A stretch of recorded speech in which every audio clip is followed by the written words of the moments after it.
श्री स्वामी समर्थ सर्वांना। तर फिटनेस सेवा या चॅनलमध्ये तुमचं सर्वांचं मनापासून स्वागत आहे। तर येणारी 29 तारखेला जी गुरुपौर्णिमा आहे या महिन्यामध्ये, तर गुरुपौर्णिमेविषयी जर तुम्हाला वाटते का आपण स्वामींपर्यंत पोहोचलं पाहिजे किंवा स्वामींचा आशीर्वाद प्राप्त करून घेतला पाहिजे आणि त्यांना गुरु बनवलं पाहिजे, तर तुम्हाला मी एक सेवा देणार आहे। ती सेवा कोणती आहे, तर माझा हा व्हिडिओ जो आहे तो पूर्ण शेवटपर्यंत बघा, जेणेकरून तुम्हाला परिपूर्ण माहिती मिळेल आणि कोणती सेवा करायची आहे।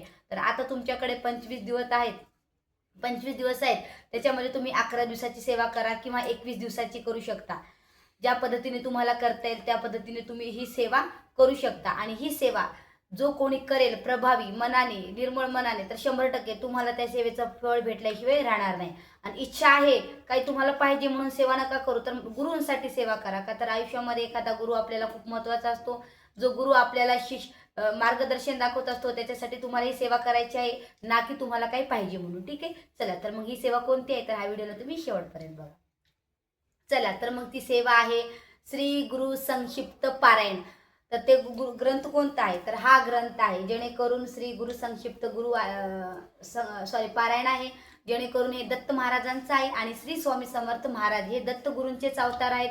तुम्ही स्वामी चरित्र सारामृत करू शकता किंवा दत्त गुरूंचं कोणतंही तुम्हाला एक सेवा यामध्ये करायचं आहे। जर तुम्ही दोन्ही जरी केला तर अतिउत्तम आहे। 7 दिवसाचं हे पारायण आहे, जेणेकरून याची मांडणी वगैरे कशी करायची आहे, 2 दिवसानंतर माझी पारायण सुरू होणार आहे, तर ती मांडणी मी तुम्हाला कशी करायची आहे प्रॉपर सांगेल। ठीक आहे, आणि जरी माझं नाही समजलं तर तुम्हाला जशी मांडणी करता येते, असं काही नाही की देवाला ह्या नियमानच मांडणी करायची आहे। तुम्हाला जसं करता येईल तुम्ही तसं मांडणी करून स्वामींची सेवा करू शकता। तर हे सप्ताहाचं पारायण आहे। हे पारायण तुम्हाला 7 दिवसाचं करायचं आहे। याच्यामध्ये सात्विक भोजन आहे, जेणेकरून तुम्हाला मांस वर्ज्य करायचं आहे।